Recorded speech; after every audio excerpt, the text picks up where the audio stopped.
ठाणे शहर विधानसभा मतदारसंघात भारतीय जनता पक्षाचे उमेदवार संजय केळकर यांनी दमदार विजय मिळवत आपले स्थान पुन्हा एकदा भक्कम केलं आहे. केळकर यांनी मोठ्या मताधिक्याने विजय संपादन करून विरोधकांना पराभूत केले आहे. संजय केळकर यांच्या कामाचा ठसा, जनतेसाठी केलेले प्रयत्न आणि भाजपाच्या विकासप्रधान धोरणांवरती मतदारांनी विश्वास दाखवला आहे. ठाणे शहरातील रस्ते, वीज, पाणी पुरवठा आणि सामाजिक कल्याण यांसारख्या अनेक प्रकल्पांमुळे केळकर यांना नागरिकांकडून मोठा पाठिंबा मिळाला आहे. या विजयाच्या निमित्ताने ठाणे शहरात जल्लोषाचं वातावरण आहे. भाजप कार्यकर्त्यांनी फटाक्यांची आतिषबाजी, ढोल ताशांचे वादन आणि घोषणाबाजी करत केळकर यांच्या विजयाचा उत्सव केला. विजयानंतर केळकर यांनी ठाणेकर जनतेचे आभार मानत ठाणे शहराच्या विकासासाठी आणखी जोमाने काम करणार असून प्रत्येक नागरिकाच्या विश्वासाला पात्र ठरण्याचा प्रयत्न करेन असं आश्वासन दिलं आहे.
ठाणेकर मतदारांचं मी त्रिवार आभार मानतो की त्यांनी विकासाला मत दिलं आहे, आम्हाला मत दिलं आहे तिसऱ्यांदा.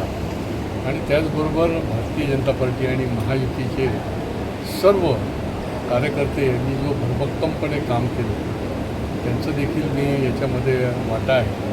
देवेंद्र फडणवीस साहेब, आमचे भारतीय जनता पार्टीचे नेते एकनाथ शिंदे साहेब यांनी देखील विशेष लक्ष या ठिकाणी देखील दिलं. आणि ठाणेकरांनी तर म्हणजे त्यांना सलाम की त्यांनी तिसऱ्यांदा भरभक्कमपणे आशीर्वाद दिला आणि माझ्यावर विश्वास टाकला. त्यांच्या विश्वासाला कदापि तडा जाऊ देणार नाही आणि विकसित ठाण्याचं स्वप्न जे आहे ते निश्चितपणे साकार करण्याकरता जीवाचं रान. 14ला एक वेगळी परिस्थिती होती, 19ला परिस्थिती वेगळी होती आणि आता 24ला म्हणजे खूपच दुप्पट तिप्पट लीड जो आहे.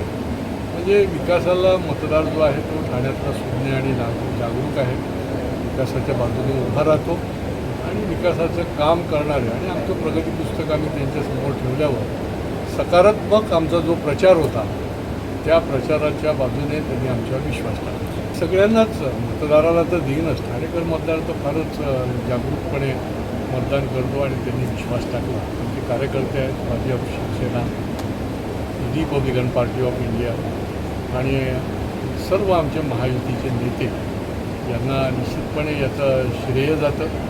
विशेष करून भारतीय जनता पार्टीचे देवेंद्र फडणवीस साहेब असतील, या ठिकाणी नड्डाजी पण आले होते, गडकरी साहेब पण आले होते आणि ठाण्याचेच महाराष्ट्राचे जे मुख्यमंत्री एकनाथ शिंदे साहेब यांनी देखील विशेष लक्ष घातलं. बाकीच्याही आमच्या सहकाऱ्यांनी, त्या सगळ्यांना मी याचं श्रेय देतो.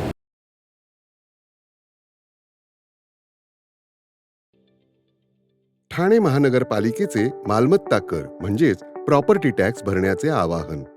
सन 2022-23 या आर्थिक वर्षाचे मालमत्ता कराचे म्हणजेच प्रॉपर्टी टॅक्सचे बिल ठाणेकर करदात्यांना महापालिकेमार्फत आर्थिक वर्षाच्या सुरुवातीस म्हणजेच माहे एप्रिल 2022 मध्ये देण्यात आलेले आहे. तथापि अद्यापही काही करदात्यांनी मालमत्ता कर महापालिकेकडे जमा केलेला नाही. सध्या आर्थिक वर्षाचा अंतिम टप्पा सुरू झाला आहे. मालमत्ता कर वसुलीसाठी महापालिकेतर्फे कडक कारवाई हाती घेण्यात आली आहे. या अंतर्गत जंगम मालमत्ता, टीव्ही, फ्रीज, वाहन व इतर जप्त करणे तसेच स्थावर मालमत्ता वॉरंट बजावून जप्त करण्यात येत असून मालमत्तेचा जाहीर विक्रीद्वारे लिलाव करून कराची रक्कम वसूल करण्यात येत आहे. मालमत्तेस पाणी पुरवठा करण्यात येणारे नळ संयोजन खंडित करण्यात येत आहेत. त्याचप्रमाणे थकीत मालमत्ता करावर 2% व्याज आकारले जात असल्याने भरावयाची रक्कम वाढत आहे. आपला मालमत्ता कर propertytax.thanecity.gov.in या लिंकद्वारे तसंच गुगल पे, फोन पे, पेटीएम याद्वारे ऑनलाईन पद्धतीने करण्याची सुविधा उपलब्ध करून दिली आहे. शनिवार, रविवार व सार्वजनिक सुट्टीच्या दिवशी नागरिकांना मालमत्ता कर भरणे सोयीचे व्हावे याकरता महापालिकेचे मालमत्ता कर संलग्न कार्यालय या दिवशी कार्यान्वित ठेवण्यात आलेले आहे. तरी मालमत्ता कर वसुलीची अप्रिय कारवाई टाळण्याच्या दृष्टिकोनातून मालमत्ता कर भरून महापालिकेस सहकार्य करावे. धन्यवाद.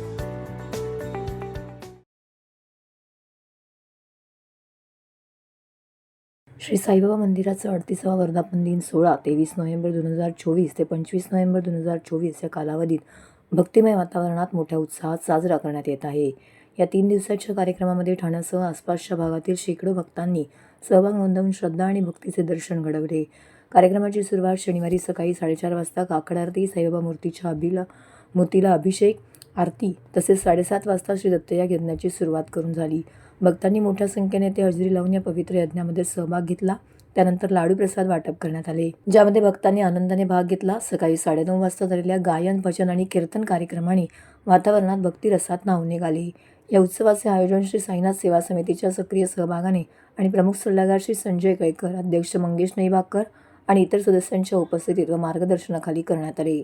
सदर उत्सवाला साई भक्तांनी जास्तीत जास्त मोठ्या संख्येने दर्शन व लाडू प्रसादाचा लाभ घ्यावा असं आवाहन श्री साईनाथ सेवा समितीचे अध्यक्ष मंगेश नईबाकर यांनी केले.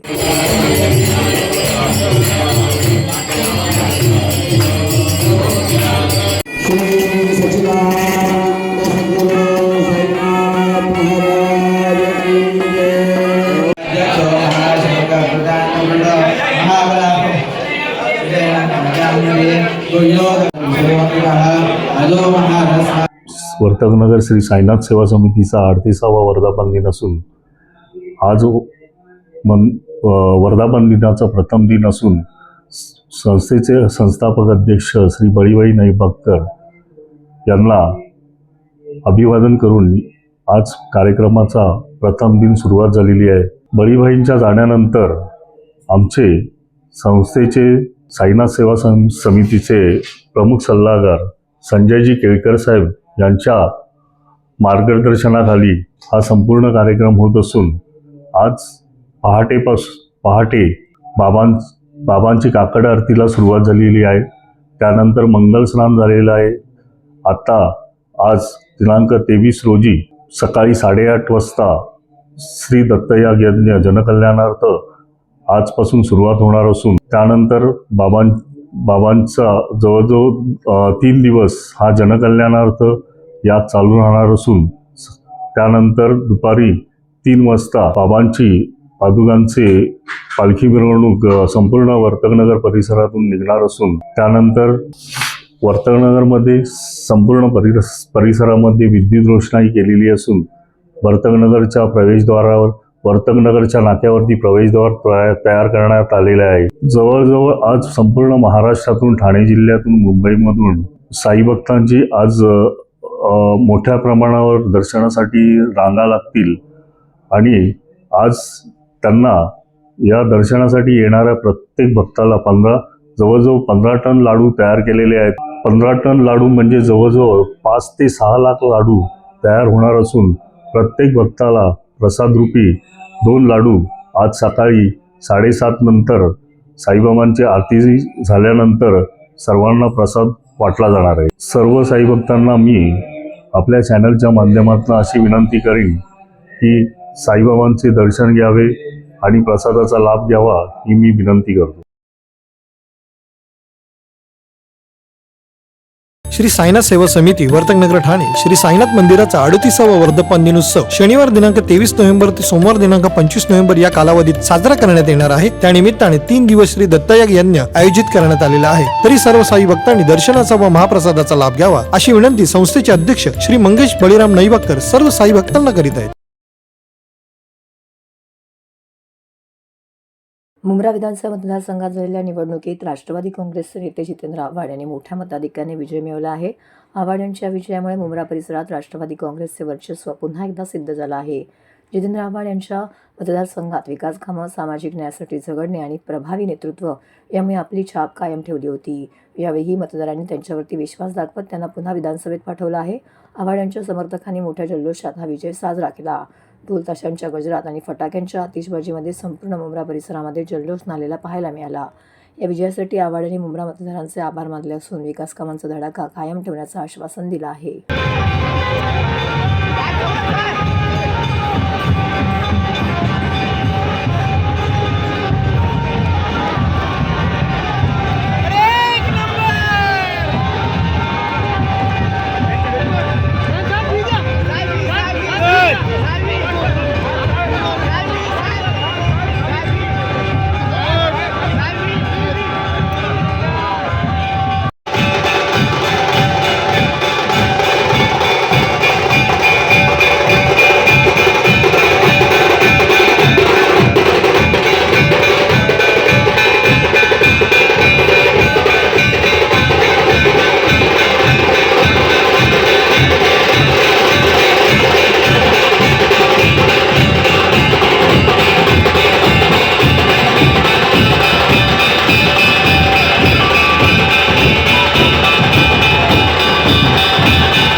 असं आहे की पराभव ज्या पद्धतीने झाला आहे त्या तो अविश्वसनीय आहे आणि कोणी बोलणार नाही.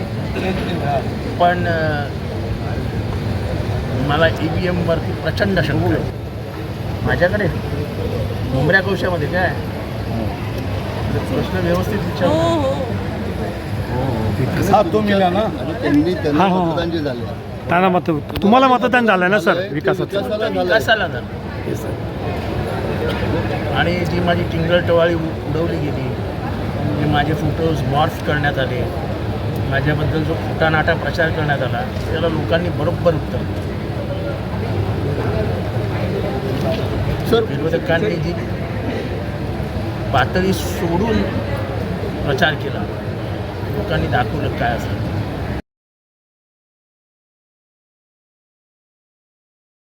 कोपरी पाचपाकडी विधानसभा मतदारसंघात मुख्यमंत्री एकनाथ शिंदे यांनी भव्य विजय मिळवत आपले नेतृत्व सिद्ध केलं आहे. शिंदे यांनी मोठ्या मताधिक्याने विरोधकांचा पराभव करत मतदारांचा विश्वास कायम ठेवला आहे. एकनाथ शिंदे यांची विकास कामे ठाण्याच्या सर्वांगीण प्रगतीसाठी घेतलेल्या निर्णयामुळे आणि जनतेशी प्रामाणिक नात्यामुळे हा विजय त्यांनी साधला आहे.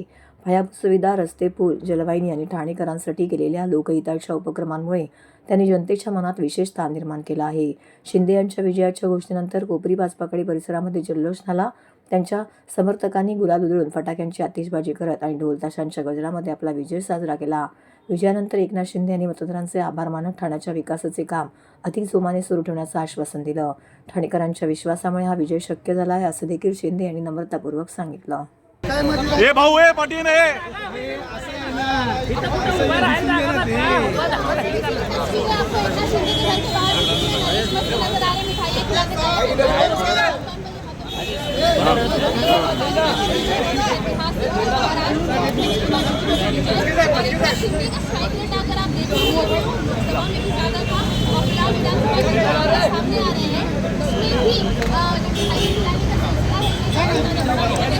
रुक जा रुक जा रुक जा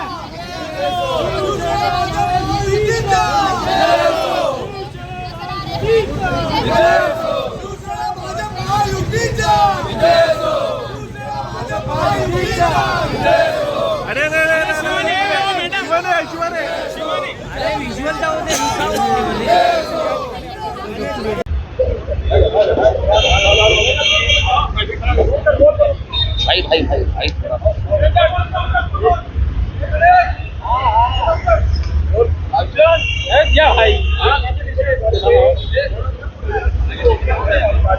दूरी बना के भाई सीएमचं घराबाहेर जल्लोष फटाकडे फोडतात प्रेम दिले बोलो कशी काय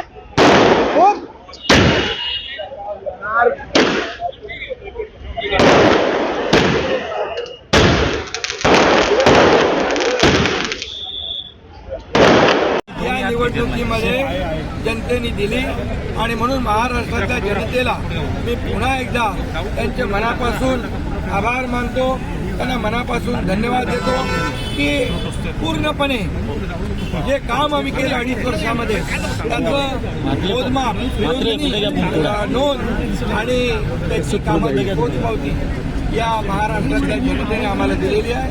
खरं म्हणजे आता आम्ही 2.5 वर्षात जे काम केलं, आता पुढची कार्यकाळामध्ये आमची आणखी यात माननीय मुख्यमंत्री एकनाथ शिंदे साहेब, उपमुख्यमंत्री देवेंद्र फडणवीस, अजितदादा आणि मंत्रिमंडळातील सहकारी आमदार यांनी केलेलं काम याचं फलित आजचा विजय आहे. चांगल्या क्षणी कुठल्या माणसाचं नाव घेत आहे की ज्यांनी उद्धव ठाकरे यांची वाताहत केली, त्यांचं कुठे नाव घेत आहे? लोकांनी जोडे हाणलेले आहेत. उद्यापासून जेव्हा रस्त्यावर फिरणार आहेत लोक प्रत्यक्ष त्यांना जोडे मारणार आहेत.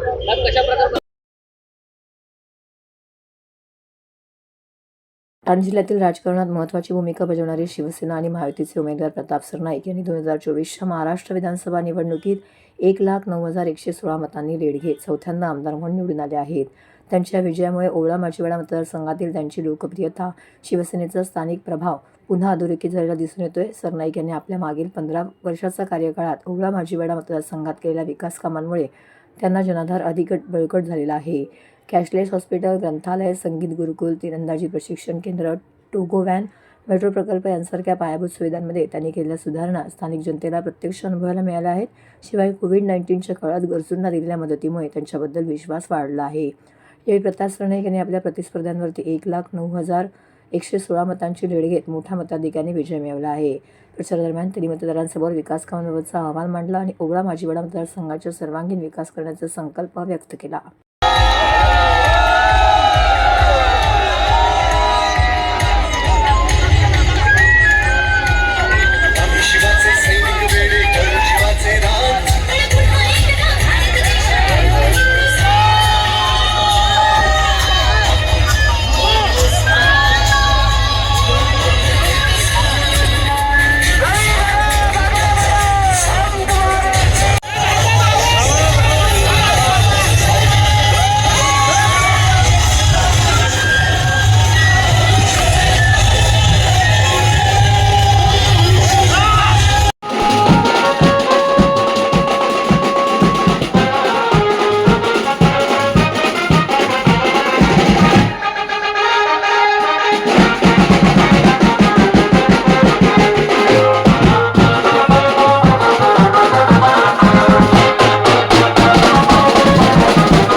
माहिती मिळाली जवळजवळ 1,10,000चं मताधिक्य आणि हा विजय निश्चितपणे माझ्या कार्यकर्त्यांमुळे आणि जी शिवसैनिकांनी अहोरात्र परिश्रम घेतले, मेहनत घेतली, महायुतीच्या कार्यकर्त्यांनी जी मेहनत घेतली त्या मेहनतीचे हे फळ आहे. पहिल्यांदाच मला वाटलं होतं की 1,00,000च्या मताधिक्याने मी निवडून येईल म्हणून मी बऱ्याच वेळा सांगितलं होतं, पण 1,10,000चं मताधिक्य जे मला आज मिळतं आहे ते फक्त आणि फक्त माझ्या सगळ्या शिवसैनिकांनी आणि महायुतीच्या कार्यकर्त्यांनी केलेल्या मेहनतीमुळे. नाही बघा, प्रामुख्यानं ह्या सगळ्या गोष्टींना कारणीभूत जर कोणी असेल तर राज्याचे लोकप्रिय मुख्यमंत्री एकनाथ शिंदे साहेब हे सर्वसामान्य जनतासुद्धा सांगते. तुम्ही प्रत्येक तालुक्यामध्ये, खेड्यामध्ये, पाड्यामध्ये कुठेही जाऊन विचारा. कुणाला जर आमच्या भगिनीनं विचारलं तर मत कुणाला दिलं तर एकनाथ शिंदे यांना मुख्यमंत्री म्हणून मत मी दिलं आहे. भले तो उमेदवार कोण आहे त्यांनी पाहिलं नाही, अशी परिस्थिती या राज्यामध्ये निर्माण केली होती एकनाथ शिंदे साहेबांनी 27 महिन्याच्या कार्यकाळामध्ये. आणि ज्या पद्धतीनं त्यांनी काम केलं आणि ह्या देवेंद्र फडणवीस साहेबांनी, अजितदादा पवार यांनी जे सहकार्य त्यांना केलं त्यामुळे एवढ्या चांगल्या योजना राज्यामध्ये लाभू शकलेत आणि सुजलाम सुफलाम महाराष्ट्र करण्याचं धोरण त्यांनी आखलं. प्रामुख्याने MMRDA क्षेत्रामध्ये ज्या पद्धतीने विकास कामं मोठ्या प्रमाणात केली त्याचं हे यश आहे असं मला वाटतं. देशामध्ये नरेंद्र मोदी आणि त्याचबरोबर राज्यामध्ये महायुतीचं सरकार ज्या पद्धतीनं कार्यरत होतं त्याचा परिणाम म्हणून एवढं मोठ्या प्रमाणात हे महायुतीचे सगळे आमदार निवडून आलेले आहे. आणि अपेक्षा होती की विरोधी पक्षनेता तरी एखाद्या पक्षाला मिळावा, परंतु तो दुर्दैव आहे की विरोधी पक्षनेतासुद्धा आज विरोधी पक्षाला कुणालाही ती सदस्य संख्या 29 नसल्याकारणानं मिळू शकत नाही. त्यामुळे भविष्यामध्ये ज्या पद्धतीनं 27 महिन्याच्या कार्यकाळामध्ये आमचं महायुतीचं सरकार काम करत होतं तशाच पद्धतीचं काम हे भविष्यामध्ये महायुतीचं सगळे काम सरकार करेल याची मला खात्री आहे.